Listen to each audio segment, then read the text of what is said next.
আজ আমাদের পাঠের বিষয় সপ্তম শ্রেণীর ইতিহাস বইয়ের নগর, বণিক ও বাণিজ্যের কিছু অংশ। দিল্লি সুলতানি আর মুঘল সাম্রাজ্য। বিশ্বের বড় বড় সাম্রাজ্যগুলো সাধারণত কোনো একটি রাজবংশের নাম দ্বারা পরিচিত, যেমন ভারতের মৌর্য, গুপ্ত, চোল, মুঘল বা চীনের মাঞ্চু। তেমনি ইরানের সফাবি, তুরস্কের অটোমান, ইউরোপের ফ্রাঙ্ক, হ্যাবসবার্গ, মেক্সিকোর আজটেক ও দক্ষিণ আমেরিকার ইনকার সাম্রাজ্যগুলোও কোনো না কোনো রাজবংশের নামে পরিচিত।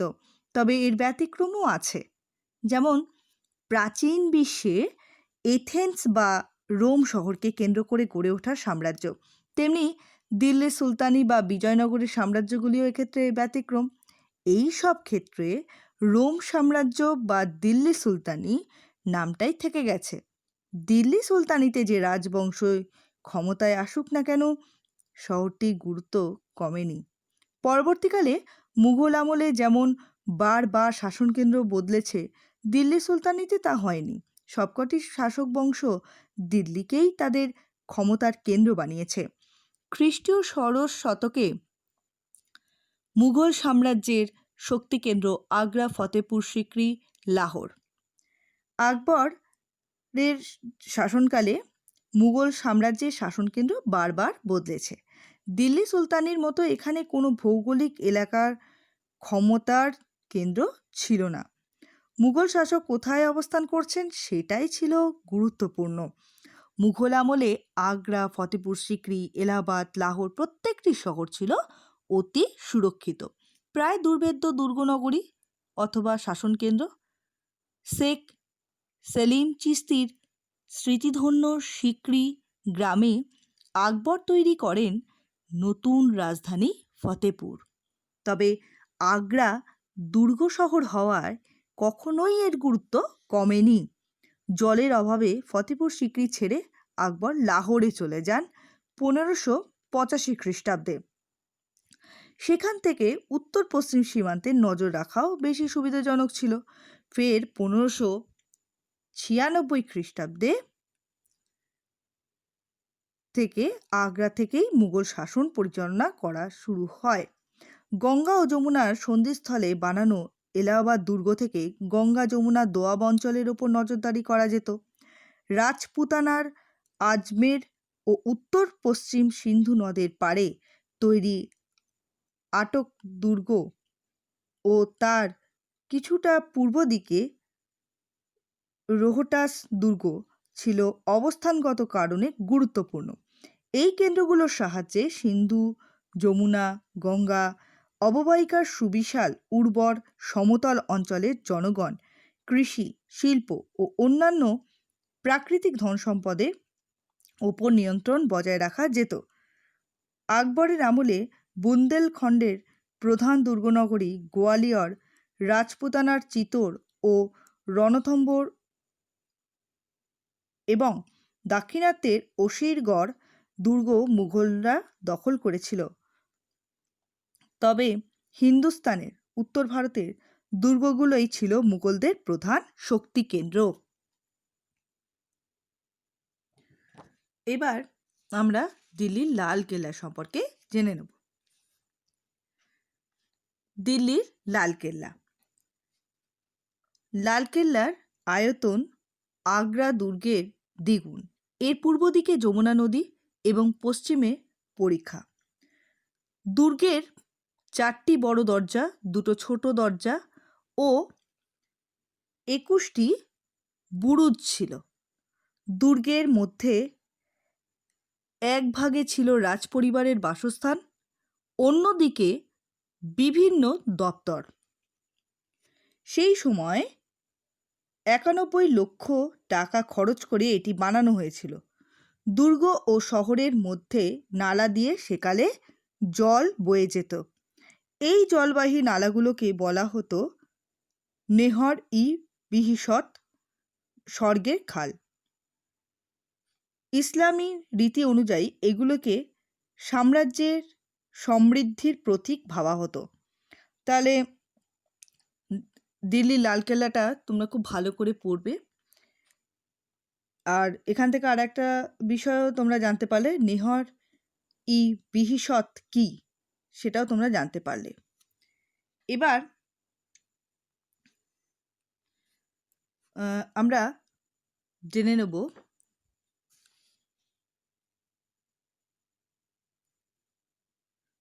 শাহজাহানাবাদ মুঘল রাজধানী, খ্রিস্টীয় সপ্তদশ থেকে অষ্টাদশ শতক।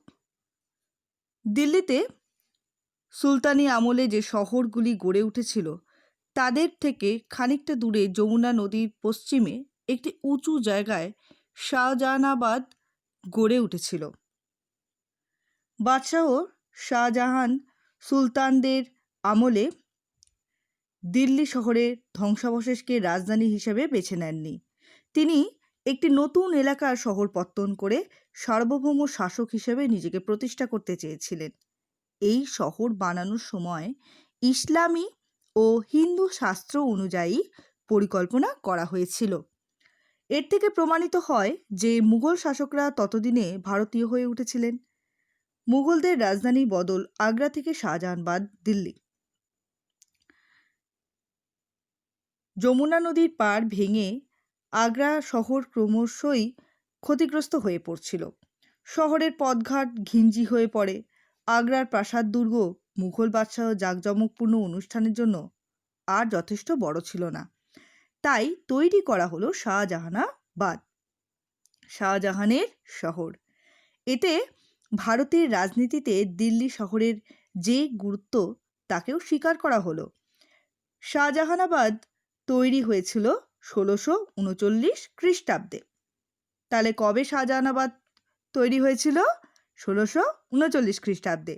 1648 খ্রিস্টাব্দে শাহজাহান আগ্রা থেকে সেখানে চলে আসেন। এবার আমরা জানবো চাঁদনি চকের গল্প। দেখো, লালকেল্লা থেকে জাহান আরা বেগমের চক পর্যন্ত বিস্তৃত বাজারের উত্তর দিকে একটি সরাইখানা বা বাগান এবং দক্ষিণে একটি স্নানাগার তৈরি করে দিয়েছিলেন শাহজাহানের কন্যা জাহান আরা। জনশ্রুতি হলো, অর্থাৎ লোকমুখে প্রচলিত যেটা, সেটা হচ্ছে চাঁদনি রাতে জলে চাঁদের আলো পড়ে চিকচিক করতো বলে এই জায়গার নাম হয়েছে চাঁদনি চক।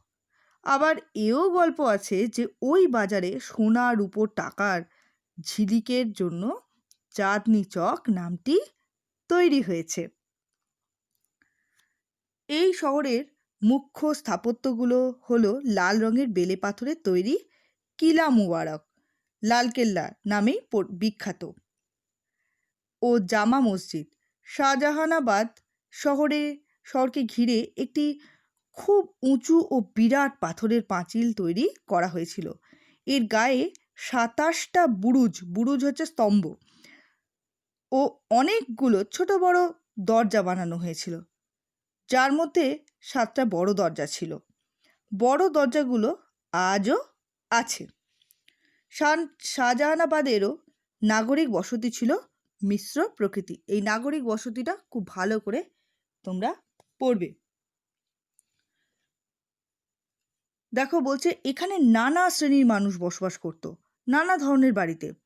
রাজপুত্র ও উচ্চপদস্থ আমিররা সুন্দর বাগান বাড়িতে থাকতো, আর ধনী বণিকরা টালি দিয়ে সাজানো ইট ও পাথরের বাড়িতে থাকতো। সাধারণত ব্যবসায়ীরা থাকতো নিজেদের দোকানের ওপরে বা পেছনের দিকে ঘরে। সবচেয়ে বড় ও সুন্দর বাড়িগুলোকে বলা হতো হাভেলি। তাহলে শাহজাহানাবাদের সবচেয়ে বড় ও সুন্দর বাড়িগুলোকে বলা হতো হাভেলি। এর থেকে নিচু স্তরের বাড়িগুলোকে বলা হতো মকান ও কোঠি বলা হতো। সবচেয়ে ছোট ঘরকে বলা হতো কোঠরি। এছাড়া ছিল আলাদা বাংলো বাড়ি। বড় বড় বাড়ির আশেপাশে মাটি ও খড় দিয়ে তৈরি বহু ছোট ছোট কুঁড়ে ঘর ছিল। এই সব কুঁড়েতে সাধারণ সৈনিক, দাসদাসী, কারিগর প্রমুখ মানুষজন থাকত। কুঁড়েতে আগুন লেগে মাঝে মধ্যে অনেক লোক ও গবাদি পশু মারা যেত বলে জানা যায়। তবে বসতি এলাকার মধ্যে কোনো বিভাজন ছিল না। উচ্চপদস্থ আমির ও গরিব কারিগর এই মহল্লায় পাশাপাশি থাকতো। শাহজাহানাবাদের প্রধান রাজপথ ছিল দুটি। তাহলে শাহজাহানাবাদের রাজপথ কয়টি ছিল? দুটি। দেখো, রাজপথকে বাজার বলা হতো। কেন বাজার বলা হতো? বলছে কারণ তার দুপাশে সারিবদ্ধ দোকান ছিল, তাই জন্য এই রাজপথকে শাহজাহানাবাদের যে রাজপথ তাকে বলা হতো বাজার। এবার কোনো কোনো উৎসবে সম্প্রদায় নির্বিশেষে লোক এক হয়ে পরব উদযাপন করত। যেমন দিওয়ালির সময় হিন্দু মুসলমান একসঙ্গেই দিল্লির প্রখ্যাত সুফি সাধক শেখ নাসিরুদ্দিন চিরাগ দিল্লি বা দিল্লির প্রদীপ দরগায় আলোর উৎসব পালন করত। মহরমে শিয়া ও সুন্নি সম্প্রদায় যৌথভাবে অংশ নিত। শাহজাহানাবাদ রাজধানী শহর হিসেবে দীর্ঘস্থায়ী হয়েছিল। তার কিছু কিছু অবশেষ আজও রয়ে গেছে। সুলতানি রাজধানীগুলো থেকে এর আয়ু ছিল বেশি। এর থেকে মনে করা হয় যে শাসক হিসাবে মুঘলরাও দায়িত্ব অর্জন করতে পেরেছিল।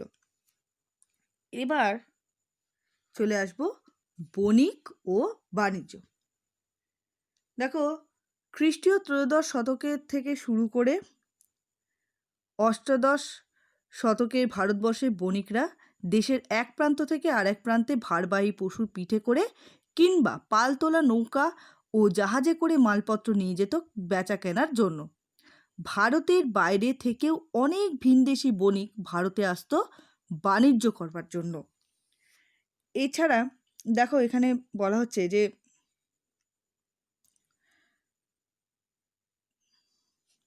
ব্যবসা বাণিজ্যের জন্য বাণিজ্য পথের ধারে নদী কিংবা সমুদ্রের পাড়ে গড়ে উঠেছিল নানা হাট, মন্ডি, গঞ্জ, ছোট বড় শহর। দিল্লির সুলতানদের আমলে ব্যবসা বাণিজ্যের বিস্তার ঘটেছিল। এর নানা কারণ ছিল। খ্রিস্টীয় ত্রয়োদশ থেকে চতুর্দশ শতকে দিল্লি সুলতানরা কয়েকটি নতুন শহর তৈরি করেন বা পুরনো শহরগুলোতে নতুন করে ঘরবাড়ি তৈরি করেন। নানা ধরনের মানুষজনের আসা যাওয়ার ফলে কেমনভাবে মধ্যযুগের ভারতের শহর গড়ে উঠেছিল তার সুন্দর বর্ণনা পাওয়া যায় তখনকার দিনের লেখাপত্রে। এই সব শহরে সুলতানরা ও তাদের অভিজাতরা, সৈনিকরা ও সাধারণ মানুষ বসবাস করতে শুরু করলে শহরগুলি জনবহুল হয়ে ওঠে। শহরের প্রাসাদ, মসজিদ, বাজার, রাস্তাঘাট, সরাইখানা, স্নানাগার, জল সরবরাহ ব্যবস্থা ইত্যাদি তৈরি করতে অনেক কাঁচামাল ও শ্রমিক দরকার হতো। এই সব শ্রমিকরা ছিলেন নানান জাত ও ধর্মের মানুষ। এরা কেউ ভারতীয়, কেউ বা ভারতের বাইরে থেকে আসা লোক। অনেক শ্রমিক ছিল যুদ্ধে পরাজিত ও বন্দী হওয়া দাস। শহরগুলোতে নিত্য প্রয়োজনীয় জিনিস ও ঘরবাড়ি তৈরির কাঁচামালের যোগান দেওয়ার জন্য আমদানি রপ্তানি বাণিজ্য গড়ে উঠেছিল। সে যুগে সুলতানরা তাদের সামরিক প্রয়োজনের বিরাট সেনাবাহিনী মোতায়েন রাখতেন। সুলতান আলাউদ্দিন খলজির আমল থেকে এদের ভরণ পোষণের জন্য রাষ্ট্র কৃষকদের কাছ থেকে নগদ কর আদায় করত। এই নগদ টাকা জোগাড় করার জন্য কৃষকরা ব্যবসায়ীদের কাছে তাদের উৎপন্ন যে শস্য তা বিক্রি করে দিতে বাধ্য হতো। এই শস্য নিয়েও বাণিজ্য চলত।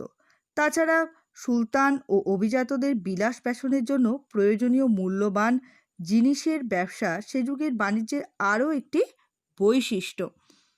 এবার আমরা জেনে নেব দেশের ভেতরের বাণিজ্য সম্পর্কে। দেখো, দেশের ভেতরে বাণিজ্য হতো সাধারণত দু ধরনের বাণিজ্য হতো। প্রথমত গ্রাম ও শহরের বাণিজ্য এবং দ্বিতীয়ত দুটি শহরের মধ্যেকার বাণিজ্য। হ্যাঁ, জনবহুল শহরগুলো অধিবাসীদের প্রয়োজন মেটানোর জন্য গ্রাম থেকে শহরে যেসব পণ্য রপ্তানি হতো সেগুলো কম দামি জিনিস কিন্তু অনেক বেশি পরিমাণে এই সব জিনিস গ্রাম থেকে শহরে আসতো। আর এই সব জিনিসপত্রের মধ্যে থাকতো নানা রকমের খাদ্যশস্য, খাবার, তেল, ঘি, আনাজ, ফল, লবণ ইত্যাদি। আর শহরের বাজারে এই সব পণ্য বিক্রি হতো। আবার এক শহর থেকে আরেক শহরে রপ্তানি হতো প্রধানত বেশি দামে শৌখিন জিনিসপত্র। সেগুলো ধনী অভিজাতদের জন্যই তৈরি করত কারিগররা। এই সব জায়গায় সব জাতির, সব ধর্মের মানুষই কাজ করত শিল্পী ও কারিগর হিসেবে। সুলতানদের রাজধানী দিল্লি শহরের সাম্রাজ্যের নানা এলাকা থেকে দামি মদ, সূক্ষ্ম মসলিন বস্ত্র আমদানি করা হতো। তাছাড়া বাংলাদেশ, করমণ্ডল ও গুজরাটের সুতি ও রেশমের কাপড়ের চাহিদা ছিল দেশের সর্বত্র। এই যুগে প্রথম চরকায় সুতো কেটে কাপড় বোনা শুরু হয়েছিল। সুলতানি যুগে অন্যান্য হস্তশিল্পের বাণিজ্যও হতো। এদের মধ্যে ছিল কি? চামড়া, কাঠ, ধাতু দিয়ে তৈরি জিনিস, গালিচা। তাহলে হস্তশিল্পগুলো কি কি? চামড়া, কাঠ, ধাতু দিয়ে তৈরি জিনিস ও গালিচা। এই যুগের ভারতে প্রথম কাগজ তৈরি করা শুরু হয়। এই সময় দেখা গেল যে দিল্লির মিঠাইওয়ালারা কাগজের মোড়কে করে মিঠাই বিক্রি করতে শুরু করেছে। তাহলে দিল্লির মিঠাইওয়ালারা কিভাবে মিষ্টি বিক্রি করতো বা মিঠাই বিক্রি করতো? কাগজের মোড়কে করে মিঠাই বিক্রি করতে শুরু করেছে।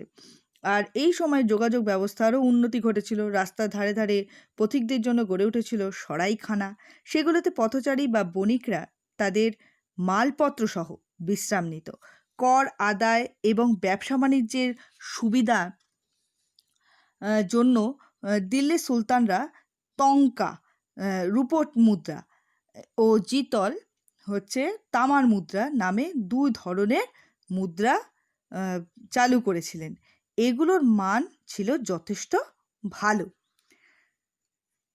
তাহলে এবার আজকে যা পড়লাম, তোমাদের তার থেকে কয়েকটা প্রশ্ন দিচ্ছি, সেগুলো তোমরা একটু অভ্যাস করো। বইটা পড়লেই তোমরা কিন্তু সেগুলো খুব সুন্দর করে লিখতে পারবে।